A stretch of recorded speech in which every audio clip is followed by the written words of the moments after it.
हम जिस रहस्य को इस वीडियो में बताने जा रहे हैं उस लेख को हमने 6 साल पहले फेसबुक पर और अपने ब्लॉग पर पेज पर लिखा था। इस लेख को कई लोगों ने कॉपी करके अपने ब्लॉग और वेबसाइट पर डाला, वीडियो बनाए, तो हमारी रुचि इसके आगे की कड़ी लिखने की नहीं हुई। किंतु अब हम इसके आगे के रहस्यों को भी अपने आने वाले वीडियो में बताएंगे आपको। इस वीडियो में तो हम आपके अर्थात मनुष्य की उत्पत्ति के रहस्य को समझने का प्रयत्न कर ही रहे हैं। हमारा मानना है कि आधुनिक विज्ञान की यह अवधारणा कि मनुष्य का विकास पृथ्वी को के जीवों से क्रमशः नहीं हुआ, हम नहीं मानते। हम मानते हैं कि मनुष्य इसी अवस्था में यहाँ उत्पन्न हुआ है जैसा आज है, और विज्ञान की यह बात झूठ है कि क्रमिक विकास से मनुष्य यहाँ पहुँचा है। हम खुद जीव विज्ञान के छात्र रहे हैं और हम ग्रेजुएट भी रहे हैं इस विषय में। हम इन चीज़ों को समझ सकते हैं कि विज्ञान क्या कह रहा है। उसके बावजूद हम कह रहे हैं कि मनुष्य ऐसे ही यहाँ पर आया है। हम साबित करेंगे कि मनुष्य रूप में ही धरती पर आया है और आज से भी सैकड़ों गुना अधिक विकसित पहले ही रह चुका है। आज का विज्ञान वहां भी नहीं जहां हम लाखों वर्ष पूर्व थे। मनुष्य की उत्पत्ति के संबंध में आधुनिक विज्ञान की सभी खोजें और सिद्धांत व्यर्थ सिद्ध हुए हैं, जबकि भारतीय सनातन ज्ञान, विज्ञान और सूत्र हमेशा ही सही साबित हुए हैं। आधुनिक विज्ञान उन्हीं बातों को हजारों लाखों वर्ष बाद प्रमाणित करता है जिन्हें हमारा सनातन विज्ञान लाखों वर्ष पूर्व बता चुका है। आधुनिक जैव विज्ञानी डार्विन और लैमार्क कहते हैं कि मनुष्य की उत्पत्ति बंदरों चिंपैंजियों से हुई। अगर ऐसा ही था तो आज भी बंदर और चिंपैंजी क्यों हैं? उन सब का मनुष्य में परिवर्तन क्यों नहीं हुआ? क्यों आधे अधूरों का ही हुआ? ह्यूगो डी ब्रीज कहते हैं कि इनमें बाद में उत्परिवर्तन हो गया, अर्थात जीनी बदलाव हो गया। तो क्या ऐसे जंतुओं में ऐसा क्यों नहीं हुआ जिससे मनुष्य जैसा कोई और प्राणी उत्पन्न होता? किसी और जीव में उत्परिवर्तन होकर के मनुष्य जैसा कोई और प्राणी क्यों नहीं बना? इतना बुद्धिमान और कोई प्राणी क्यों नहीं बन गया? चिंपैंजी, बंदर आदि के गुण सूत्र अथवा जीन समान क्यों नहीं होते हैं? इसी तरह अन्य वैज्ञानिकों के अलग अलग मत रहे हैं मनुष्य की उत्पत्ति के संबंध में, किंतु समय और प्रमाण की कसौटी पर कोई खरा नहीं उतरता। कुछ समय बाद ही नया सिद्धांत आ जाता है और नए प्रमाण उस सिद्धांत को काट देते हैं नए प्रमाण। यहाँ तक कि न्यूटन, आइंस्टीन के सिद्धांत भी कट जा रहे हैं। छोटे छोटे खेलों में ये सिद्धांत तक कट जाते हैं। भारतीय या आर्यावर्तीय सनातन विज्ञान और ज्ञान हमेशा से कहता आया है कि मनुष्य की उत्पत्ति इसी रूप में हुई है जैसा कि वह आज है। पृथ्वी पर इसी रूप में वह आया है। उसकी उत्पत्ति कहाँ हुई यह एक अलग विषय है, लेकिन पृथ्वी पर वह ऐसा ही आया है।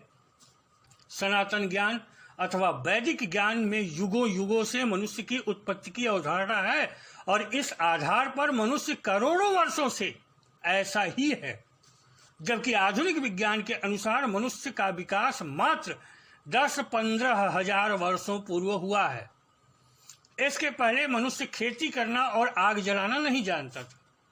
मिलने वाले प्रमाण एक अलग कहानी कहते हैं। अमेरिका में मिला शुद्ध लोहे का हथौड़ा जिस पर वर्षों में भी जंग नहीं लगा, करोड़ों वर्ष पुराना है, फिर भी जंग उस पर नहीं लगा।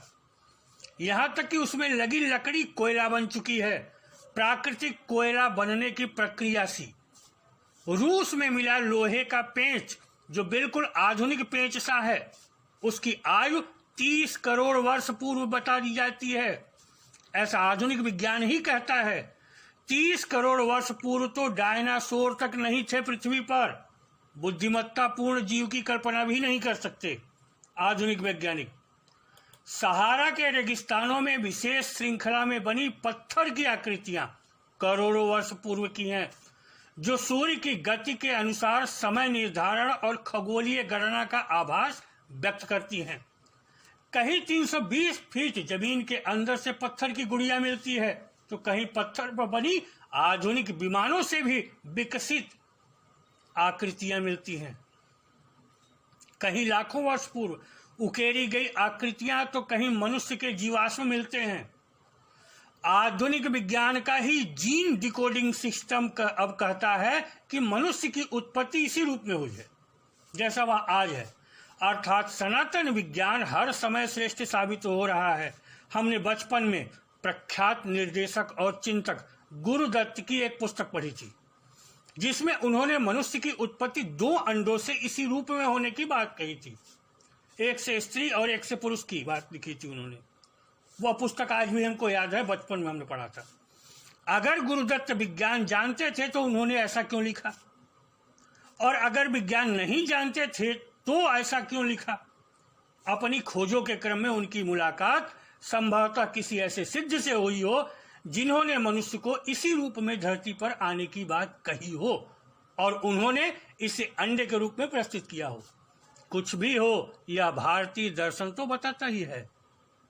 यहाँ यह अवश्य विचारणीय हो सकता है कि कहीं पृथ्वी पर मनुष्य बाद में तो नहीं आया, अथवा पृथ्वी मनुष्य की नैसर्गिक वास स्थान ही न हो, यह कहीं और से आया हो।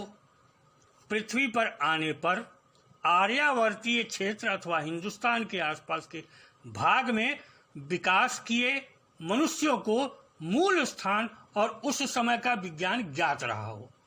अन्य को इसका ज्ञान समय क्रम में विस्मृत हो गया हो, विलुप्त हो गया हो, अथवा यहाँ से विकसित होकर पृथ्वी पर फैले मनुष्यों को मूल ज्ञान विस्मृत हो गया हो और यहाँ ज्ञानी ऋषि महर्षि की परंपरा से यह ज्ञान अक्षुण्ण बना रहा हो। ऐसा भी संभव है कि यहाँ के क्षेत्र में किसी उन्नत जीव में कुछ जीन प्रत्यारोपण कर किसी अन्य ग्रह के जीवों द्वारा उन्हें मनुष्य रूप में विकसित किया गया हो और उन्हें ज्ञान तकनीकी प्रदान की गई हो। क्षेत्र विशेष में यह विकास हुआ हो और यह धीरे धीरे विश्व में फैला हो। यद्यपि यह विचार अधिक सटीक तो नहीं लगता, क्योंकि सनातन ज्ञान कहता है कि मनुष्य युगों युगों से ऐसा ही है। डिकोडिंग भी कहती है मनुष्य ऐसा ही था। फिर भी इस पर सोचा तो जा ही सकता है। हम कहानियों में सुनते हैं, दशरथ देवताओं के लिए युद्ध करने स्वर्ग जाते थे, रावण स्वर्ग चला जाता था। क्या है ये? कैसे जाता था? कैसे उनको मालूम था? सीधी सी बात है, उस समय के ऋषियों महर्षियों ज्ञानियों को पता थी कि वह कहाँ से आए हैं, कहाँ वो पहुंच सकते हैं। कुछ प्रमाणित भी करते हैं इन बातों को। विभिन्न वैज्ञानिक शोध और सिद्धांत मनुष्य की प्रकृति, जीनी रचना आदि पृथ्वी वासियों से भिन्न साबित भी करते हैं और आधुनिक विज्ञान का विकासवाद भी मनुष्य के विकास को साबित नहीं कर पाता। विभिन्न कालों में हमारे शास्त्रों के अनुसार बताए गए अस्त्र शस्त्र विमान आदि भिन्न लगते हैं और यह आधुनिक विज्ञान से भी हजारों वर्ष उन्नत होते हैं। अफगानिस्तान में महाभारत कालीन मिला हुआ वायुयान आधुनिक वायुयानों से हजारों वर्ष उन्नत है। प्रामाणिक रूप से यह मिला है, जबकि आधुनिक विज्ञान के अनुसार तो उस काल में वायुयान की कल्पना भी नहीं की जा सकती है। भारत में अथवा हमारे शास्त्रों में इनका उल्लेख कई हजार वर्ष पूर्व से है। तो क्या भारतीय मनुष्यों, ऋषियों, महर्षियों या मानवों का संपर्क दूसरी दुनिया से अपने पूर्वजों से था? उस काल में जो उन्हें यह सब ज्ञान प्रदान करते थे, इनका ज्ञान दिया करते थे, क्योंकि सभी को तो इनका ज्ञान नहीं ही था, क्योंकि उस समय के विप्लवों में पूरी मानव जाति तो समाप्त नहीं ही हुई होगी। फिर यह सब ज्ञान अचानक विलुप्त कैसे हो गया और आधुनिक विज्ञान इतना पीछे कैसे चला गया? ऐसा लगता है कि उस उन्नत ज्ञान को जानने वाले भारत में ही थे। वह यहाँ हुए राजनैतिक संघर्ष अथवा प्राकृतिक विप्लवों में नष्ट हो गए। केवल लिखे हुए कुछ शास्त्र बच गए, किंतु कड़ियां अपूर्ण होने से अन्य मनुष्य उन सूत्रों को जोड़ नहीं सके और हजारों वर्ष पीछे चले गए। कुछ शास्त्र तो बाद में विदेशियों द्वारा चुरा भी लिए गए और वह उन पर शोध कर आधुनिक विज्ञान के पुरोधा बन रहे हैं। ऋग्वेद पर विदेशों में शोध हो रहे हैं और उन्हीं से विज्ञान का विकास हो रहा है, उनके सूत्रों से। भारतीय शास्त्रों में पाताल लोक का नाम बार बार आता है, जबकि अब तक पाताल लोक कोई खोज नहीं पाया। सामान्यतया पाताल लोक लोग पृथ्वी के विपरीत क्षेत्र के स्थान को समझते हैं, जैसे भारत से अमेरिका। किंतु यहाँ तो मनुष्य जैसे ही मनुष्य हैं और उनमें कोई अलग विशेषता नहीं है। आधुनिक कुछ शोधों ने भारतीय कथाओं के पाताल लोक को अब प्रमाणित करना शुरू किया है और इन शोधों के अनुसार पृथ्वी के बीच का कुछ हिस्सा खोखला है, जहां अपना वायुमंडल है और जहां के अपने निवासी हैं।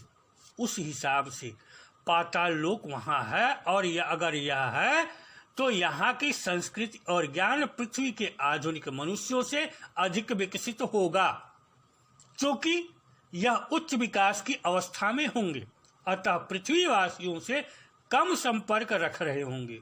यदि किसी से संपर्क होगा भी तो गोपनीय तौर पर ही, केवल मतलब और काम तक, कम से कम तकनीकी तौर पर तो नहीं ही होगा।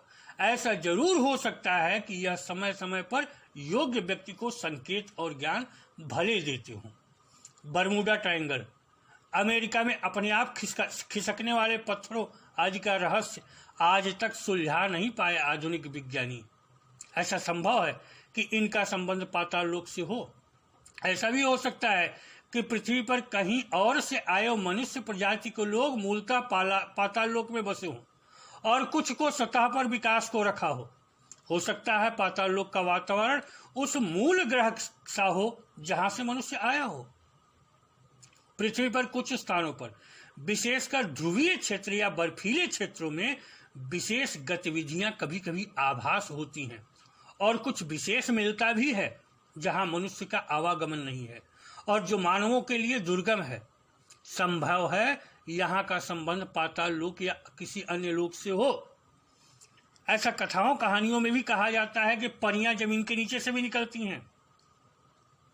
ऐसा ही कुछ स्वर्गलोक के साथ हो सकता है कि स्वर्गलोक वह स्थान हो जहां से मूल मनुष्य पृथ्वी पर आया हो। इसके कुछ तर्क हो सकते हैं। सामान्यतया लोगों का मानना है कि स्वर्ग नरक मनुष्य मरने के बाद जाता है, किंतु यह भिन्न अवस्था हो सकती है। स्वर्ग वास्तव में कोई स्थान किसी ग्रह पर हो भी सकता है, क्योंकि हमारे शास्त्रों में कहीं कहीं किसी मनुष्य अथवा महापुरुष के लिए कहा जाता है कि उनके लिए विमान आया और वह सशरीर स्वर्ग गए। यदि मरने पर यह संभव है तो फिर सशरीर कैसे गए? कहीं कहीं यह भी कहा जाता है कि अमुक राजा देवताओं की ओर से दानवों से युद्ध करने गए। कहीं यह भी है कि अमुक लोक की कन्या से अमुक का विवाह हुआ। यह सभी कुछ संकेत करते हैं कि पृथ्वी के अतिरिक्त भी समान ग्रह कहीं हो सकता है। मनुष्य को उत्तम योग और खुद सा पाने पर उसे सशरीर वहां ले जाने की व्यवस्था की जाती हो, वहां से हमेशा यहाँ के विकास पर नजर रखी जाती हो। समय समय पर देवताओं की सहायता की कहानियां इसी ओर संकेत करती हैं। भारत को ही देवताओं का देश इसीलिए कहा जाता है कि यहीं मूल निवासी आए हों उस ग्रह से, फिर विकास किए हों। पृथ्वी पर भिन्न स्थानों पर मिलने वाले चित्र कुछ ऐसा ही संकेत करते हैं कि कोई विशेष मनुष्य देवताओं सा पृथ्वी पर आता है विमान आदि से। हमारे शास्त्रों में यह भी उल्लिखित है कि मनुष्य उच्च योग्य होकर पृथ्वी से देवताओं तक को जीत लिया। यह वास्तविक भी हो सकता है और ऐसे में उसे और उसके स्थान को नष्ट भी किए हों देवता खुद या किसी को सहायता देकर। भारतीय शास्त्रों में तंत्र जगत में संग्रीला घाटी का नाम आता है और कहा जाता है कि यहाँ से समस्त पृथ्वी के आध्यात्मिक जगत का संचालन होता है, किंतु अब तक इसके भौतिक स्थान का पता नहीं चला है। कहा जाता है कि चीन ने भारत पर इसी क्षेत्र के लिए आक्रमण किया, क्योंकि माओ चिर युवा होना चाहता था। जो कि संग्रीला के योगियों का गुण होता है। किंतु चीन इस स्थान को खोज भी नहीं पाया। यहाँ का गहरा संबंध लामाओं से होता है। यद्यपि सभी ऋषि महर्षि यहाँ तक एक अवस्था के बाद ही जुड़ पाते हैं। इसीलिए चीन ने तिब्बत पर कब्जा कर लिया, दलाई लामा को पकड़ना चाहा, उन्हें मान्यता नहीं देता और आज भी तिब्बत भूटान क्षेत्र में अपनी गतिविधियां जारी रखे है तथा किसी भी तरह इस क्षेत्र को अधिकतम हड़पना चाहता है। कैलाश मानसरोवर का हड़पना इसी की एक कड़ी है, जिसकी भारतीय शास्त्रों में कहा गया है कि शिव का स्थान है यह, अर्थात यहाँ विशेष शक्ति है जिसका संबंध स्वर्ग अथवा पाताल लोक से अथवा दोनों से है। किंतु आज तक चीन कुछ भी खोज नहीं पाया, क्योंकि यहाँ के लोग आज के मनुष्य से लाखों करोड़ों वर्ष अधिक विकसित हैं, आगे हैं। एक सीमा से अधिक आगे बढ़ने पर वह उस ओर बढ़ने वाले को नष्ट कर देते हैं। ऐसा हो सकता है और खुद को गोपनीय रखते हैं। यह चिंतन इस संबंध में हमारा व्यक्तिगत चिंतन है। यह सही भी हो सकता है और कुछ हद तक गलत भी हो सकता है, कुछ अति भी हो सकती है और कुछ सटीक सत्य हो सकता है। जो भी हो, पर आधुनिक विज्ञान तो कम से कम मनुष्य की उत्पत्ति की गुत्थी नहीं ही सुलझा पाया है और भारतीय सनातन ज्ञान की ही उक्ति सही उतरी है। इसी तरह अन्य बातें भी समय समय पर सही होती आई हैं, सही होती रहेंगी। अतः बेहतर है कि हम आधुनिक विज्ञान के चक्कर को छोड़ें, पाश्चात्य संस्कृति देशों की ओर देखना बंद करें और अपने ही ज्ञान, अपने ही सनातन विज्ञान पर ध्यान दें, शोध करें, जिसके बल पर पाश्चात्य देश आगे बढ़ते जा रहे, तो हम वास्तव में अपने मूल स्थान अथवा स्वर्ग को पा लेंगे। वह सब कुछ जान लेंगे जो कथाओं, कहानियों, मिथकों में मिलता है और हमें काल्पनिक लगता है। आप सोचिए, विज्ञान आज सूर्य की दूरी बता रहा है। 16वीं शताब्दी में तुलसीदास के समय में विज्ञान कुछ भी नहीं था, लेकिन तुलसीदास ने हनुमान चालीसा में सूर्य की दूरी यहाँ से लिख दी है। ब्रह्मांड के सूत्र उन्होंने लिख दिए। अब सोचिए, वो विज्ञान तो नहीं जानते थे, कैसे उन्होंने लिख दिया, कहां से आया? सूर्य की सटीक दूरी उन्होंने हनुमान चालीसा में लिख दी है। तो यह है भारतीय सनातन ज्ञान और सनातन विज्ञान, और हम पीछे पड़े हैं पाश्चात्य देशों के। हम उन्हें आधुनिक समझते हैं। सोचिए, आप हमेशा महान थे, आप हमेशा श्रेष्ठ थे, आप हमेशा श्रेष्ठ रहेंगे, बशर्ते कि अपनी परंपराओं को, अपनी संस्कृति को, अपने ज्ञान को आप समझने का प्रयत्न करें। इस वीडियो में हमने मनुष्य की उत्पत्ति को समझने का प्रयत्न किया है। अगले वीडियो में हम आपको यह भी बताएंगे कि स्वर्ग वास्तव में है कहाँ, किस जगह को स्वर्ग कहा जाता है, कहाँ वह जीवन है जहां से विष्णु आदि आते हैं, वास्तव में विष्णु हैं कौन, कितने विष्णु होते हैं, कहाँ रहते हैं, किस लोक में वह जगह वास्तव में है, क्या वास्तव में वह भौतिक दुनिया है, पृथ्वी जैसा है।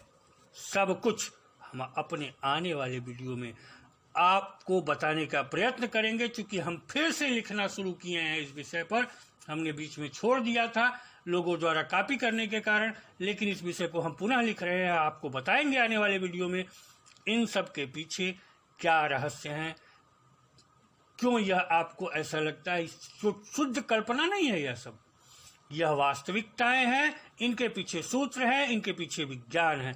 आप समझ नहीं पाते, आपको कल्पना लगता है, कहानी लगता है। इसके साथ ही नमस्कार,